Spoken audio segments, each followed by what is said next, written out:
ദൈവത്തിൻ്റെ സന്നിധി നമ്മളെക്കുറിച്ച് അറിവുണ്ടാകണം, നല്ല അറിവുണ്ടാകണം ദൈവത്തിന്. ഇപ്പോൾ മോസസിനോട് ഇപ്പോൾ കാര്യങ്ങൾ സാധിക്കുന്നില്ലേ, പല വിഷയങ്ങളും നമ്മൾ പറയുന്നത് ദൈവം നമ്മളെ സഹായിക്കുന്നത് എന്തിൻ്റെ അടിസ്ഥാനത്തിലാണ്? ഈ ദൈവത്തെ നമ്മളെക്കുറിച്ചുള്ള അറിവിൻ്റെ അടിസ്ഥാനത്തിലാണ്. ഒരു കാര്യം, ഒരു ഫാക്ടർ അതാണ്.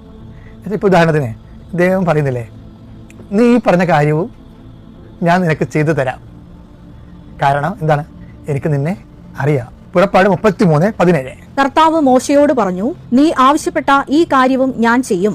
കർത്താവ് മോശയോട് പറഞ്ഞു, നീ ആവശ്യപ്പെട്ട ഈ കാര്യവും. അപ്പോൾ പല കാര്യങ്ങൾ ആവശ്യപ്പെട്ടിട്ടുണ്ട്. ഇപ്പം എക്സസൈസ് കാര്യത്തിൻ്റെ അധിക കാര്യമായി ഇപ്പോൾ.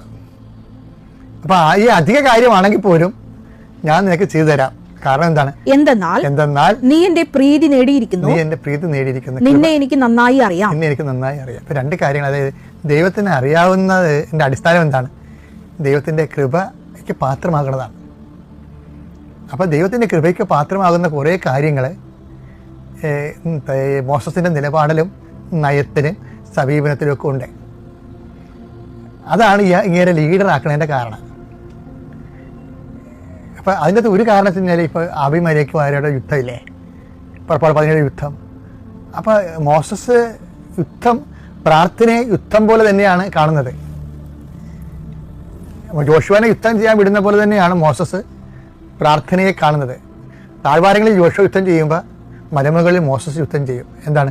കൈ ഉയർത്തിപ്പിടിച്ച് നിന്നാണ് യുദ്ധം ചെയ്യും. പ്രാർത്ഥനാ ജീവിതത്തിന് ഒത്തിരി പ്രാധാന്യം കൊടുത്ത ഒരാളാണ് മോസസ്. പക്ഷേ അത് എൻ്റെ കാരണം വെച്ച് കഴിഞ്ഞാൽ not by merit but by grace.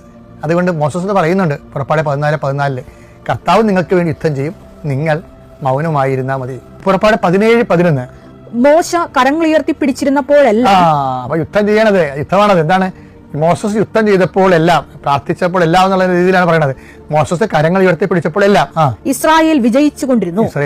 കരങ്ങൾ താഴ്ത്തിയപ്പോൾ അമലേക്യർക്കായിരുന്നു വിജയം. ഇത് ജോഷുവായും ഇത് അംഗീകരിക്കുന്നുണ്ട്.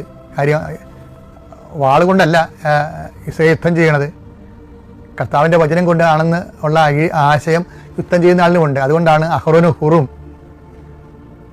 മോസസിന് ഒരു കല്ല് നീക്കിയിട്ട് കൊടുത്തിട്ട് അപ്പുറത്ത് ഇപ്പുറത്ത് നിന്നുകൊണ്ട് മോസസിൻ്റെ കൈകൾ സ്വർഗത്തിലേക്ക് ഉയർത്തിപ്പിടിച്ചുകൊണ്ട് നിൽക്കണത്. എന്തൊരു കാഴ്ചയാണെന്നറിയാവോ? നമ്മളൊരു ജന്മം പറഞ്ഞാൽ തീരത്തില്ല അതിൻ്റെ ഊർജ്ജം. അത്രയ്ക്ക് ഊർജ്ജ സ്രോതസ്സാണ് ആ സംഭവം.